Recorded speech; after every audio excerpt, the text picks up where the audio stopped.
nas concepções das teorias tradicionais do currículo, não se via a necessidade de problematizar a relação entre a escola e a sociedade e a pessoa que se pretende formar na escola, e se via como algo óbvio, algo dado, algo que está evidente por si mesmo, o que deve ser ensinado pela escola. Hum? Então, deve ser ensinado pela escola, é formação para o mundo do trabalho. Homogeneizar o uso do idioma, criar uma identidade nacional, dar umas habilidades mínimas aí para a vida, para ser um bom trabalhador. A gente vê isso no ensino médio, com toda a reforma que tem sido feita, ou contra-reforma, como alguns gostam de dizer, porque, na verdade, é um retrocesso. Uh, com os percursos formativos, como vem sendo feito aqui no estado de São Paulo, voltados, por exemplo, percurso formativo, formação para tecnologias, né? Então a pessoa vai dominar ali ferramentas tecnológicas de web design, de criação de jogos. Mas que bacana, bacana. A pessoa vai sair pronta para exercer uma função, mas para exercer uma função em que ela é apenas alguém que vai seguir orientações, que vai seguir ordens e executá-las. Falta, fica faltando numa formação tecnicista o pensamento de base, que é o pensamento que fundamenta um projeto, que fundamenta uma visão de mundo, que fundamenta uma ideia que você vai colocar nesse web design, por exemplo. São aquelas ideias de ponto de partida que exigem reflexão, que exigem pensamento crítico. Esse conhecimento fica restrito para as elites quando a gente tira as humanidades do ensino médio. Quando você procura soluções para uma situação, problema, por exemplo, é esse conhecimento de base que alimenta a criatividade para encontrar essas soluções.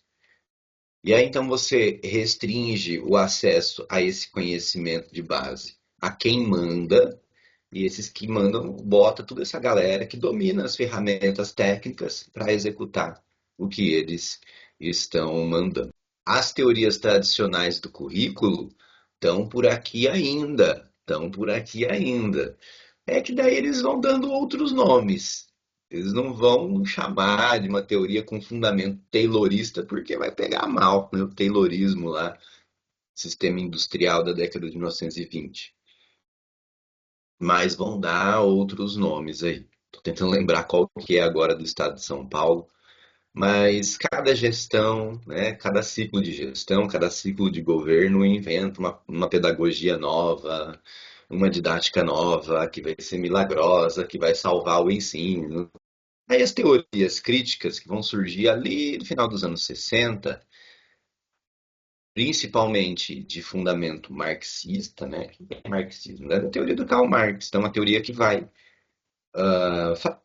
fazer a crítica da sociedade capitalista, inclusive afirmar que é o modo de funcionamento da economia que molda as instituições de uma sociedade. A escola, inclusive. Consequentemente, currículo, aqueles currículos tradicionais, eles refletem os interesses da sociedade capitalista, da classe dominante da sociedade capitalista. Então, isso está presente nas teorias críticas. A gente falou do, do Althusser, ou Althusser, tanto faz, Althusser, que fala que as escolas são uma ferramenta de reprodução das relações sociais no capitalismo. Relações marcadas pela dominação, que uma minoria domina a maioria. Uma minoria aqui não é sentido de grupo minoritário, não. Pequena margem da sociedade, pequena porcentagem da sociedade domina a sua maioria. E aí a escola, então, ela é um aparelho ideológico de Estado. Aparelho ideológico por quê? É um instrumento da ideologia, dessa visão de mundo da classe dominante. Que visão de mundo que é essa? Que a sociedade capitalista é a melhor que pode existir, é o melhor dos mundos, sempre foi assim, nunca vai mudar. Ser submetido a outras pessoas é natural. É natural que haja pessoas com muito dinheiro e pessoas na miséria, e é isso aí. E a escola ensina não tanto por conteúdo, mas pelo seu próprio sistema de funcionamento. Que aí a gente entra na questão do currículo oculto. Isso é coisa nova, não falei ainda, mas já eu volto. Do currículo oculto. E aparelho ideológico de Estado, porque para o pensamento marxista, o Estado no capitalismo, ele existe para manter o capitalismo em pé. Ele é uma ferramenta útil ao capitalismo. A gente vê algumas pessoas falar assim, não, quando tudo que é Estado é anticapitalista, porque capitalismo de verdade é sem Estado. É uma artimanha ideológica isso, né? Tipo, é um ocultamento da verdade. O capitalismo não vive sem o Estado. O Estado é importante para ele por uma série de questões. E uma delas é justamente o quê? Ele direciona o funcionamento da educação, e aí nisso, então, ele imprime a marca desse interesse na reprodução das relações de dominação. É aqui teoria crítica ainda do currículo, tá? O Althusser não falou de currículo diretamente, mas essa obra dele, que chama justamente Os Aparelhos Ideológicos de Estado, não é uma obra longa, vale a pena ler. Ela inspirou muito da crítica ao currículo, assim como a obra do Pierre Bourdieu e do Passeron, que chama A Reprodução, vai falar a mesma coisa. A escola reproduz as relações de dominação da sociedade capitalista, inculca em nós, imprime em nós, enfia em nós, nos subjetiva. A gente da psicologia gosta muito dessa palavra, nos subjetiva, né? Faz aquilo que nós somos, molda o que nós somos. E tanto por reproduzir essas relações dentro da escola, quanto também por passar para nós aquilo que é desejável, aquilo que é considerado como o melhor, mais ainda, né, aquilo que é considerado cultura de verdade. E aí a cultura de verdade é só aquela da classe dominante. Tudo que sai da classe dominante não é cultura de verdade. Ou é uma subcultura, ou é mero folclore, alguma coisa assim, tradição popular. Cultura mesmo seria apenas aquela acessível à classe dominante. Aquela que a classe dominante tem como parte de seu dia a dia. Não somente pela escola, mas é passado também através da escola o que é cultura de verdade. E aquilo que não está dentro do que dá legitimidade à classe dominante não é considerado cultura, porque é essa a questão, é a questão de legitimar a cultura dominante. Dizer que a única cultura legítima é a da classe dominante. Esse é um trabalho de produção ou reprodução ideológica constante, e a escola tem sua parte nisso. É preciso que se coloque determinados elementos culturais, e aqui cultura no sentido mega amplo, tá, gente? É preciso que se coloque determinados elementos da cultura como sendo desejáveis, ou idealizados, inclusive, e que esses elementos eles sejam os elementos que você encontra na classe dominante. Para quê? Para que aí então a gente tenha em maior consideração, em maior admiração, em maior respeito a classe dominante. Porque ela vai deter esses elementos culturais de difícil acesso ao restante da sociedade. Exemplos. Vamos ver se me ocorrem exemplos. Com idas e vindas, com idas e vindas, né? Com seus altos e baixos, suas mutações constantes, mas na indústria da aparência, da moda, a gente tem muitos desses elementos. Eu estou pensando aqui, por exemplo, na questão da pele clara, que é uma coisa assim que vai e volta. Pele clara é a desejável. A gente teve épocas da moda da pele bronzeada, ok.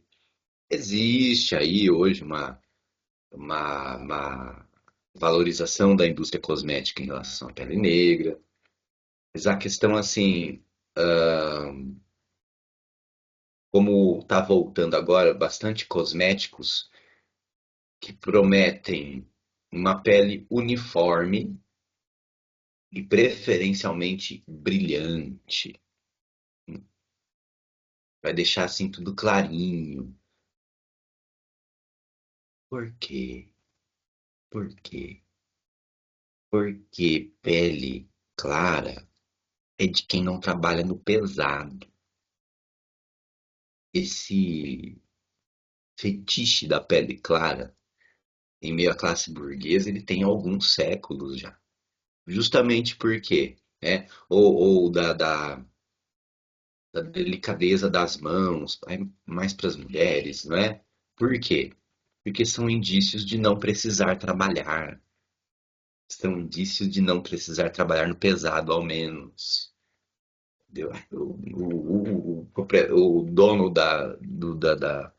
dos meios de produção não trabalha, né? De verdade. Então,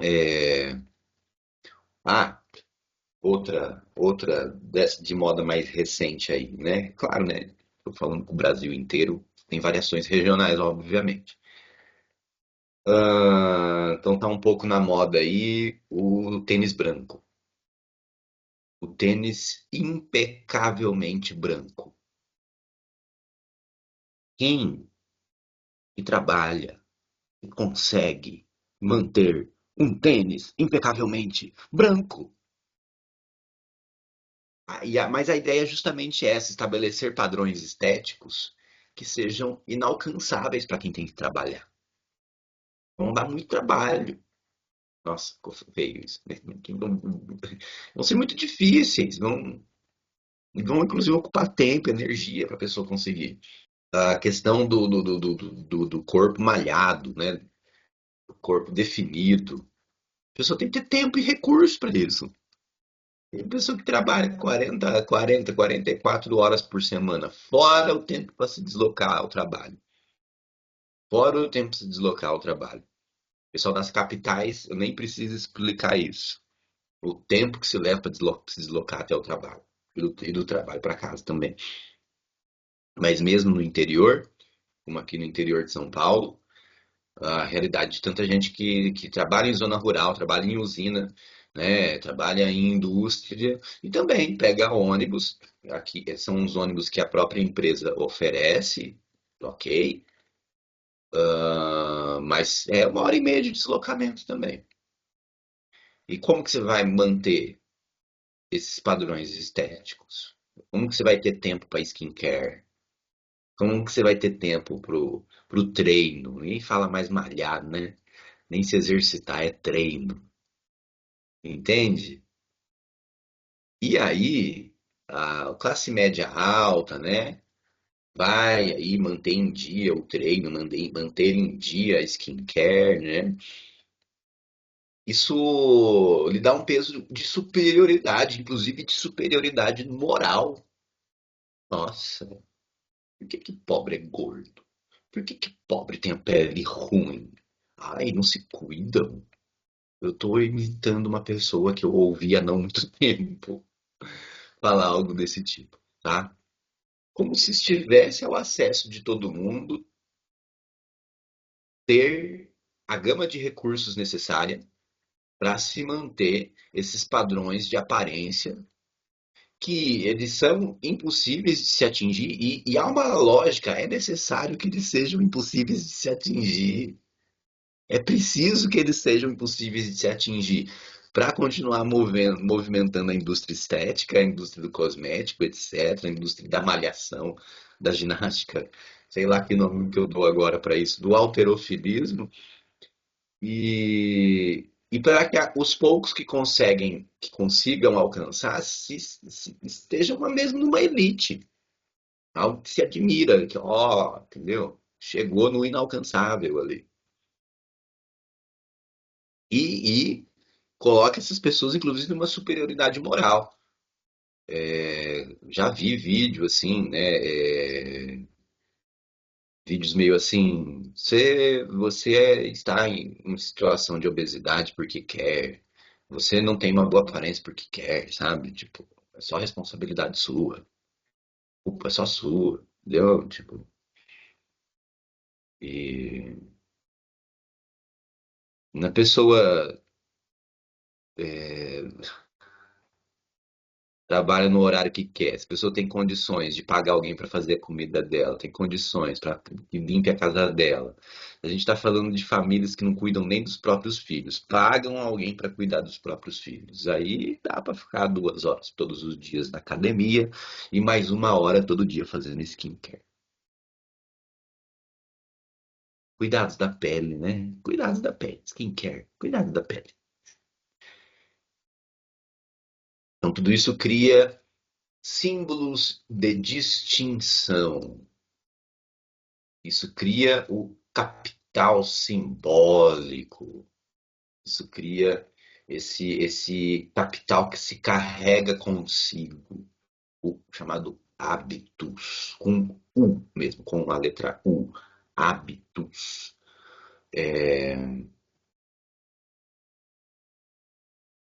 Que a gente, né, ao bater os olhos numa pessoa, a gente identifica nela esses sinais de que ela pertence a uma classe social superior. A escola entra nisso também, mas não só a escola, as mídias, né? O Bourdieu escreveu sobre televisão também em algum momento, lá nos anos 80.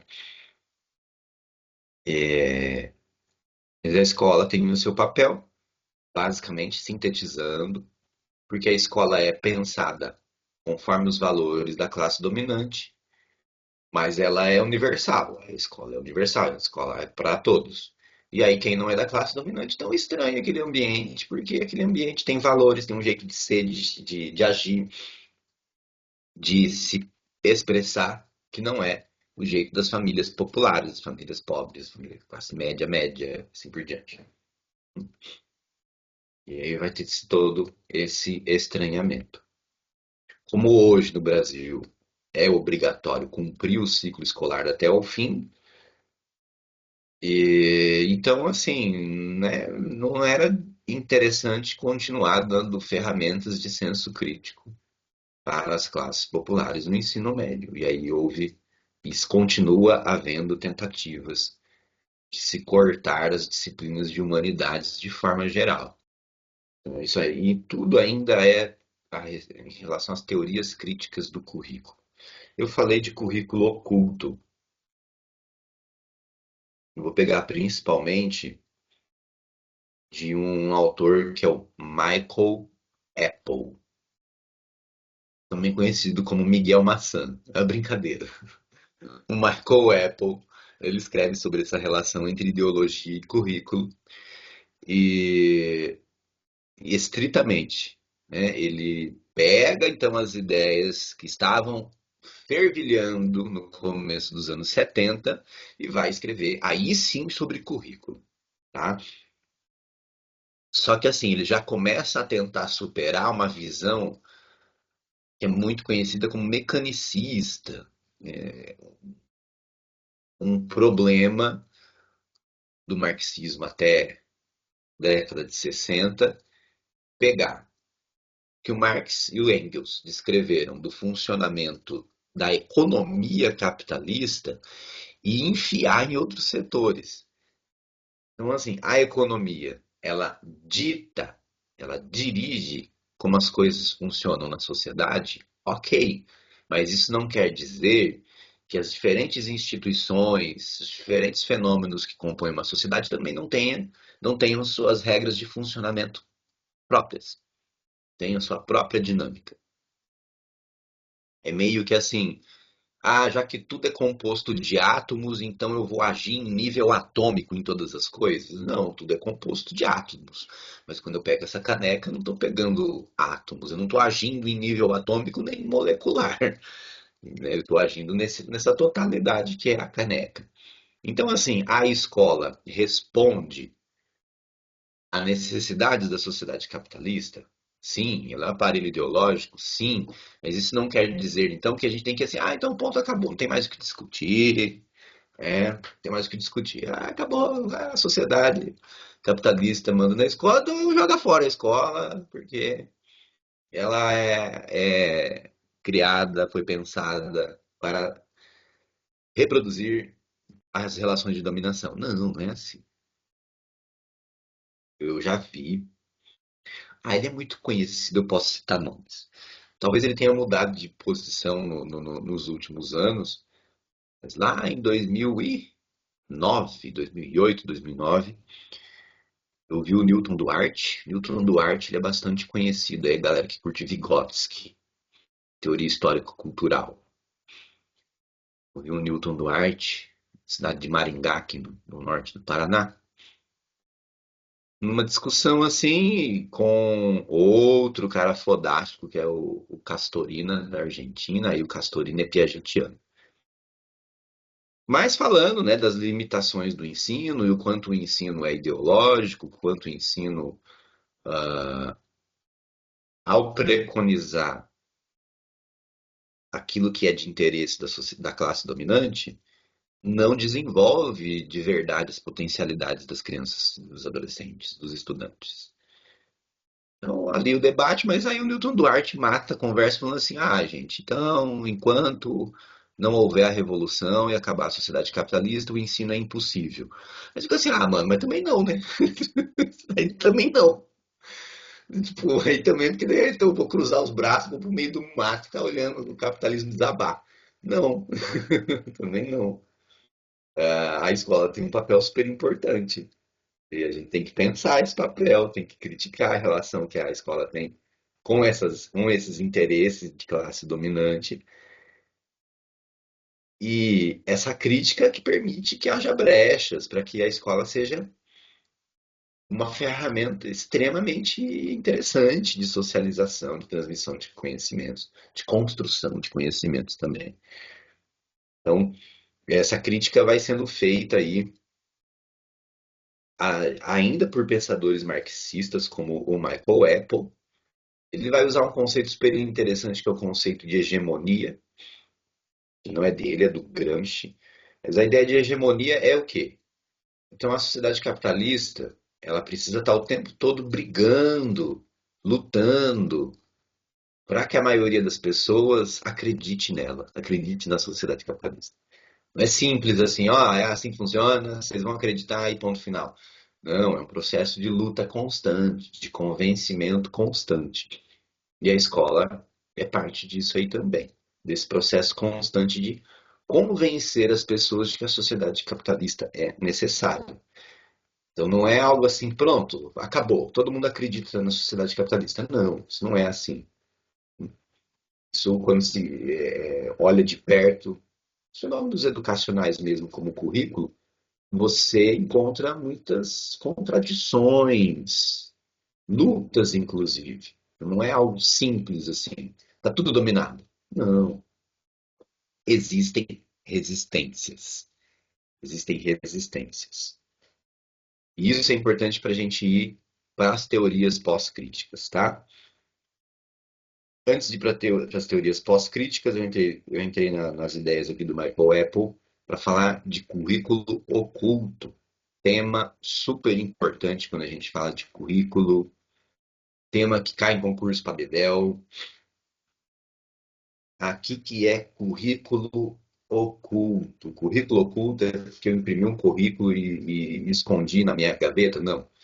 Currículo oculto é aquilo que o currículo escolar ensina, mas não está lá escrito no projeto de currículo, não está lá na BNCC, não está escrito em lugar nenhum. Você não vai encontrar escrito em lugar nenhum. Essa função de reprodução das relações dominantes, das relações de dominação na sociedade capitalista, esses autores todos falaram, é parte do currículo oculto. É parte daquilo que a escola propõe e não admite. Se forçar, admite. Dá uma pressãozinha, admite. Mas não está ali expresso, né? Você acha? Não, pegar lá o PPP, uma escola, projeto político-pedagógico. Não é estritamente currículo, mas enfim.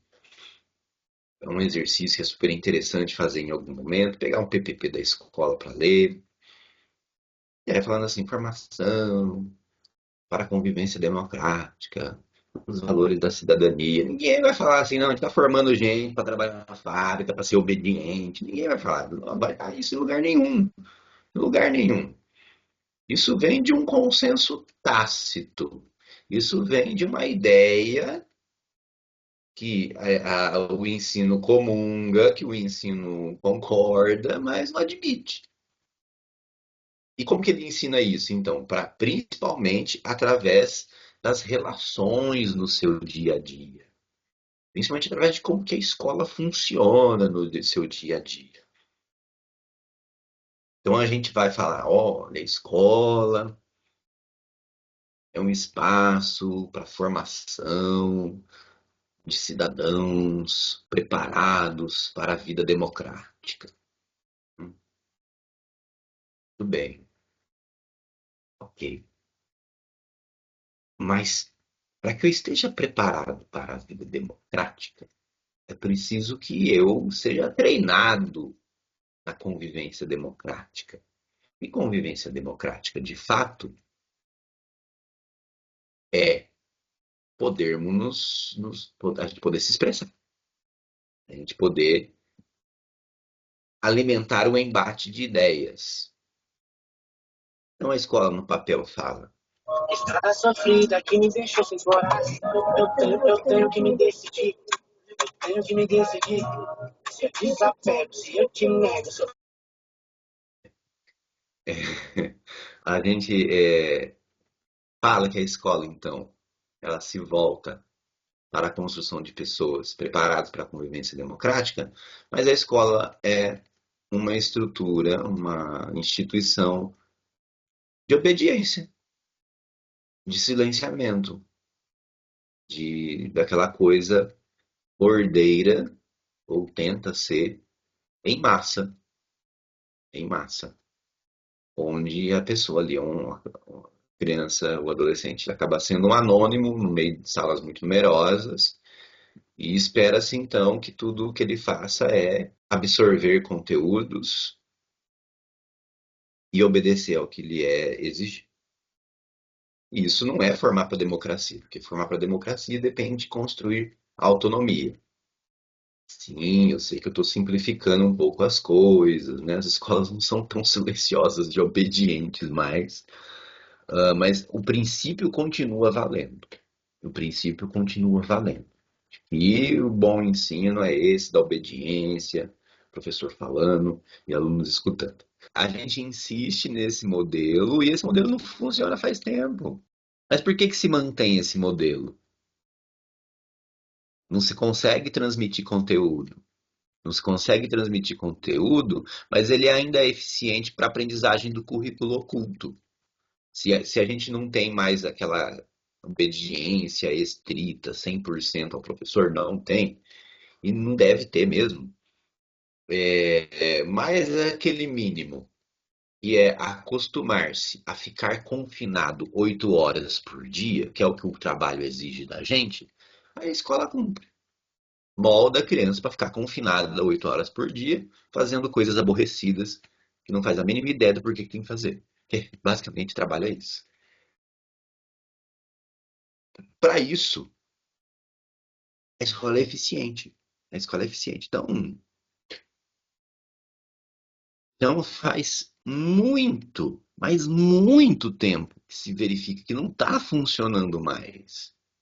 Mas para esse propósito mínimo de moldar as pessoas para trabalhar, funciona ainda.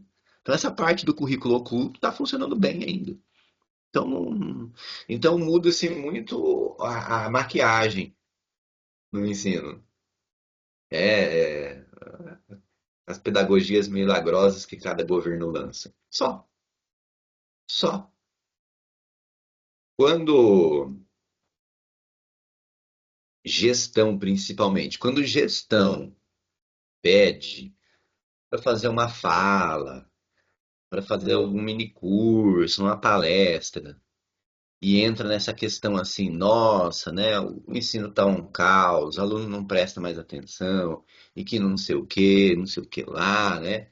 E aí muitas vezes vai para o discurso mais moral, assim, nossa, porque não há mais respeito, porque não há mais bom senso, porque a família, porque não sei quem, porque o TikTok, apesar que o TikTok é uma porcaria, eu concordo. Mas assim, aí assim, a gente está falando de muitos fatores de resolução complexa. Tem fatores concretos e simples. Ninguém quer mexer neles. Ninguém quer mexer neles. Como, por exemplo, uma sala de aula com 35 crianças não dá. Ponto final. Não dá. Não dá. Você sabe o que seria o adequado? Uma sala com 12, entendeu? Pra não ficar um grupo tão pequeno que daí empobrece a troca, né? E 12 tá ali. É quem que quer fazer turmas reduzidas assim? Por quê? Porque vai ter que pagar mais professores. Falando em pagar, tem que pagar bem, professor. Tem que pagar bem. Tem que pagar bem. O professor não ficar se entupindo de aula, dando aula em 3 escolas, que aí vai estressado, vai desgastado da aula. Entende? Aí nessas coisas querem mexer, ninguém quer mexer, nem o ensino privado quer mexer. Não vai mexer. Entendeu? Ah, condições mínimas que não sejam insalubres para dar aula, né? Então, tem pessoal aqui que é do norte, do nordeste, uma sala de aula sem ar-condicionado. Não sei como é que tá por aí, no sudeste. Existe ar-condicionado em sala de aula. E aí? Como vai prestar atenção em alguma coisa? E assim por diante. Ó, como eu tô falando de coisas mega concretas. Eu não tô falando lá o aluno do século XXI. Cara, eu tô falando de coisa concretíssima. Entendeu? Concretíssima. Depois a gente pensa lá, o aluno do século XXI. O aluno do século XXI tem várias questões, tem um debate enorme aí também. Mas não queremos mexer no mínimo. Não queremos mexer no mínimo. O que está previsto no currículo lá, que aparece no papel, que é o oficial, isso é chamado de currículo oficial, tá? É aquilo que prevê-se que vai ser ensinado na escola, em termos de conteúdos, ou de habilidades, ou de temas transversais, tanto faz.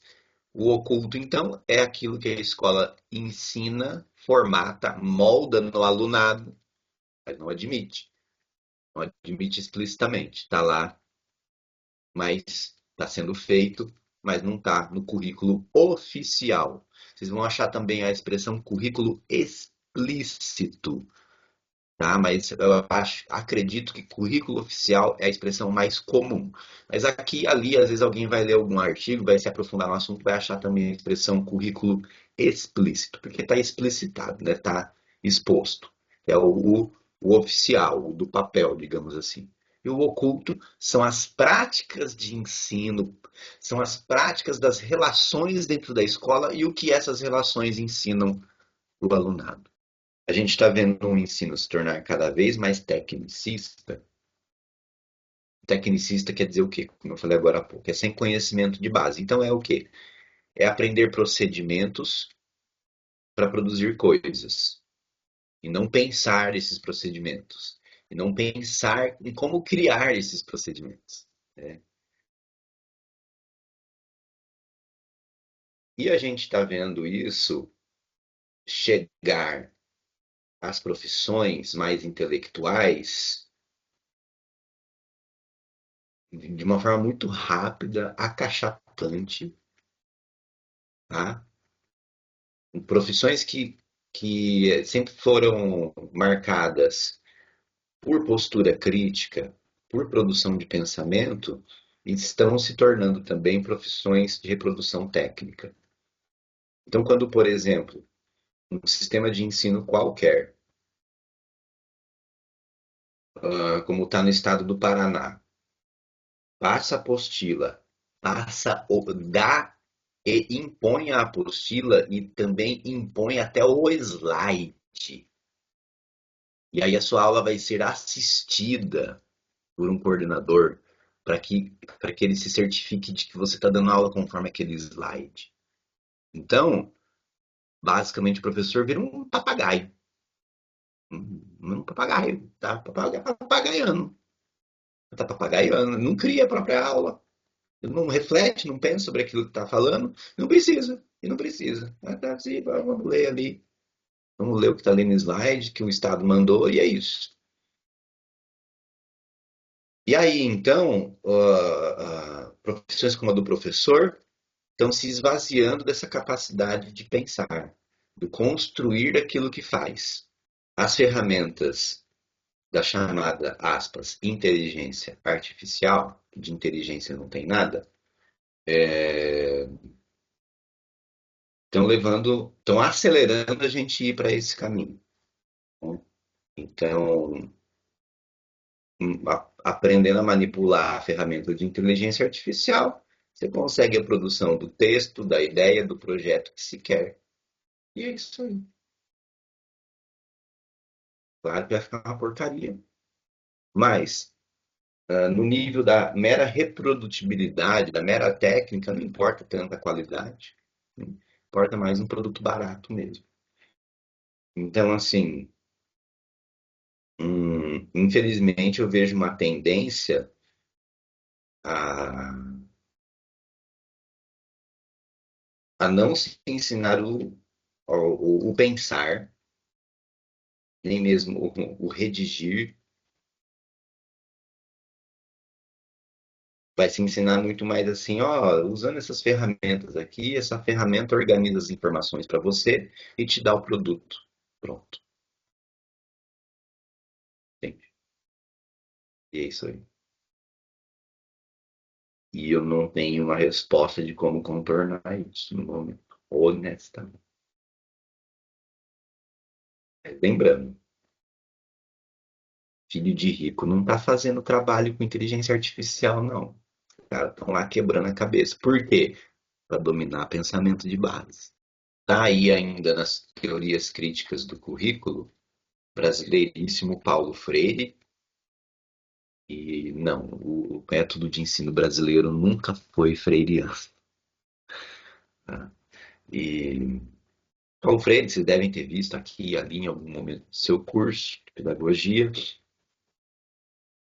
Ele fala da educação como libertadora, mas para que a educação seja libertadora é preciso, então, dar as condições, as ferramentas para as pessoas decifrarem o mundo, para as pessoas decodificarem o mundo, não simplesmente aceitarem como ele é e a vida segue. Então, tanto o ler e o escrever são ferramentas necessárias para essa decodificação do mundo, como também as ferramentas para se pensar esse mundo. E vem do ler e do escrever, mas também é preciso que a gente tome elementos do mundo no qual a gente vive, olhe para esses elementos e tente compreendê-los. Aí a gente consegue decodificar esse mundo. Decodificar é um termo que aparece muito no Paulo Freire, particularmente pedagogia do oprimido, pedagogia da autonomia aparece um pouco também. Mas por que ele usa esse termo decodificar, não é? Porque é como se, devido à produção ideológica da sociedade capitalista, o mundo estivesse codificado, né? Então, e só quem tem a chave decodificadora, quem conhece aquela linguagem, que vai compreender esse mundo. E aí não ter acesso a isso faz com que a gente não compreenda esse mundo e vai só vivendo, aceita ele como é. Ao dar condições para decodificação do mundo, para decodificação da realidade, é possível transformá-la. Essa é a sacada do Paulo Freire. E aí, então, ele vai falar da alfabetização, e ele usa esse termo, ele escreveu lá nos anos 70. Ao falar da alfabetização, ele traz uma proposta que, inclusive, é trabalhosa, é complexa. Tudo bem que ele estava falando de alfabetização de adultos, a famosa experiência de Angicos, na cidade de Angicos, mas perfeitamente aplicável para alfabetização também infantil, por que não? Uh, mas isso foi mais estudado fora do Brasil do que aqui, né? E, e aí ele fala, então, falando bem rapidamente, que você precisa pesquisar, fazer um levantamento junto à população que vai ser ensinada daquilo que a preocupa, daquilo que ocupa o seu dia a dia, do que ela está falando, o que é importante para ela, o que está presente na sua vida concreta. Você vai extrair daí, dessa observação, dessas entrevistas que você faz com essa população, dessa sua inserção nessa população, você vai extrair daí os chamados temas geradores.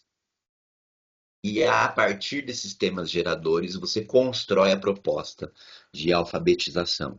E, consequentemente, não vai ser só letrar a pessoa, né, levá-la ao acesso à leitura e à escrita.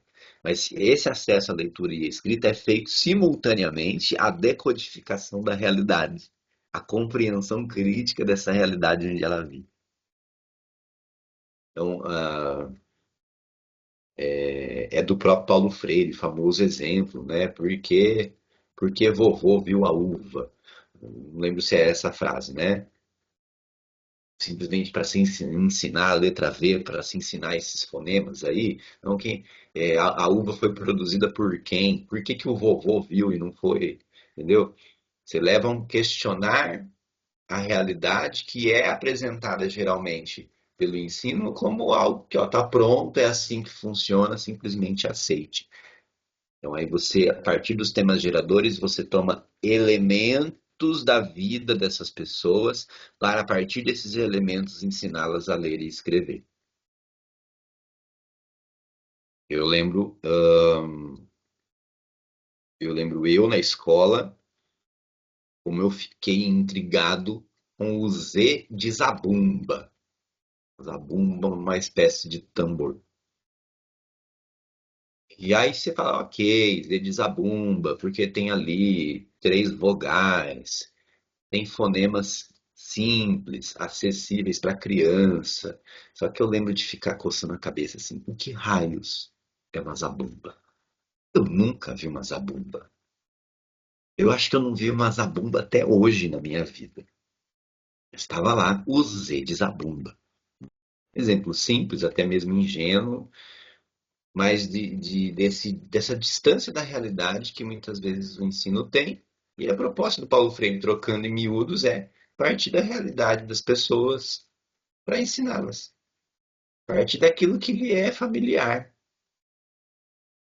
Então, talvez uma população rural, uma população de angicos, no caso clássico do Paulo Freire, que em questão de não lembro quantas horas ele fez processo de alfabetização de adultos, você vai pegar o quê? Que palavras que você pode pegar? Enxada, milho, terra. Também você pode pegar hum, algumas coisas que podem preocupar a população rural, como, por exemplo, e que são até mais complexos, como terreno, escritura e assim por diante. E aí você já vai levando uma compreensão, a um questionamento. Por que isso é importante para mim? O que há por trás disso? E questões existem Aí, que questões estão presentes aí? E aí, Paulo Freire fala de educação bancária e educação libertadora. A educação bancária, uma metáfora super interessante que ele criou. A educação bancária é o modelo tradicional, então, onde a criança é vista como uma conta de banco em que o professor, em que o ensino deposita conhecimentos apenas. Então, a criança está num polo passivo aí e simplesmente serão depositados conhecimentos nela. E tem o pulo do gato da metáfora da educação bancária, para que lá na frente, ao fim do processo de escolarização, a sociedade possa sacar dessa conta. Sacar o quê? Uma pessoa formatada para trabalhar na sociedade capitalista. Educação libertadora, então, é a educação que vai promover o pensar, promover o refletir sobre a sociedade, o refletir sobre as condições de vida, possibilitar o pensar por que as coisas são assim e não de outra forma, por que eu tenho que me sujeitar a essas condições de vida, por que as condições de vida nas quais eu me encontro não podem ser diferentes.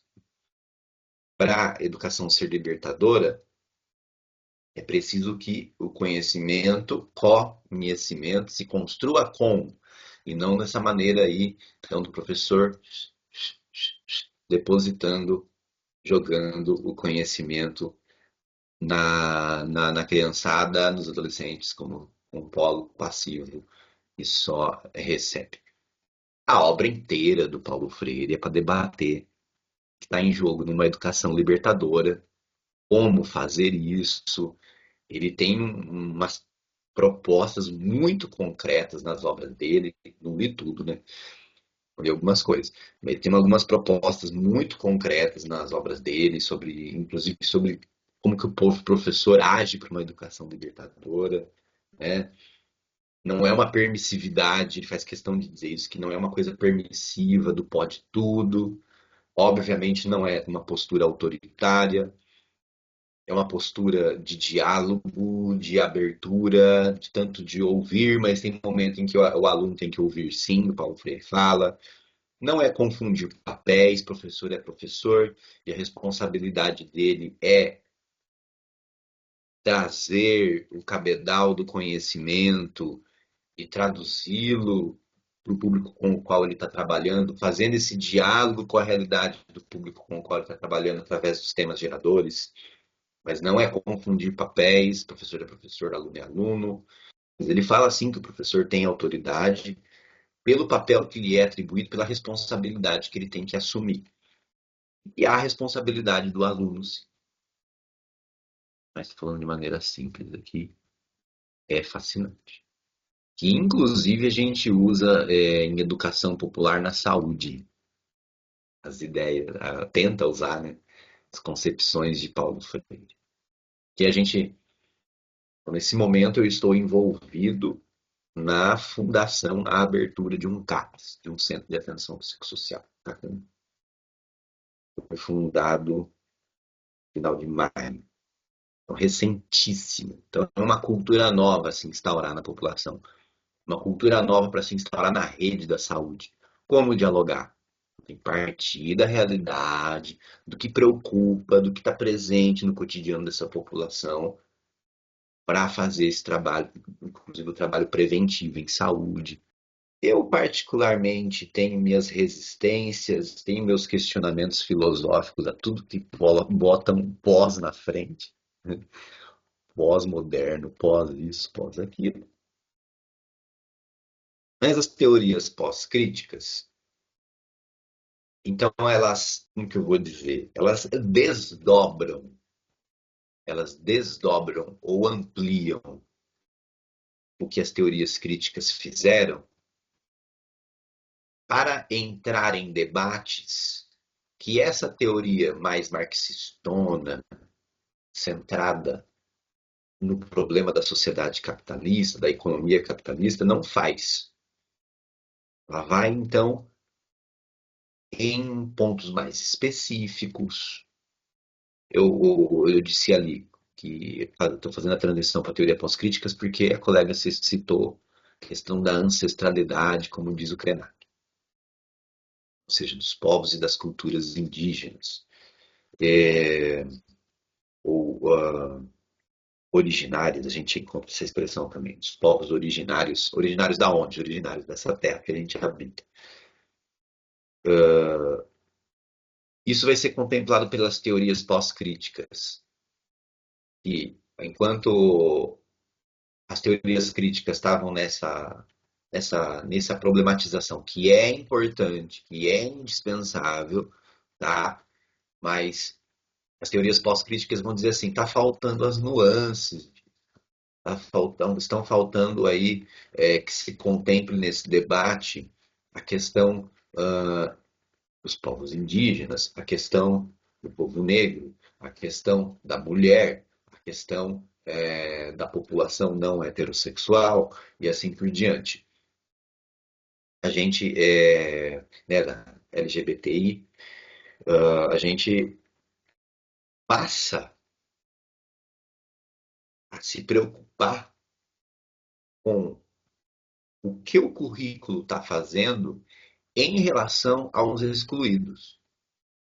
Não somente agora, não somente mais a partir do recorte de classe social. Repito, continua sendo importante. Esquecer o recorte de classe social também é um erro.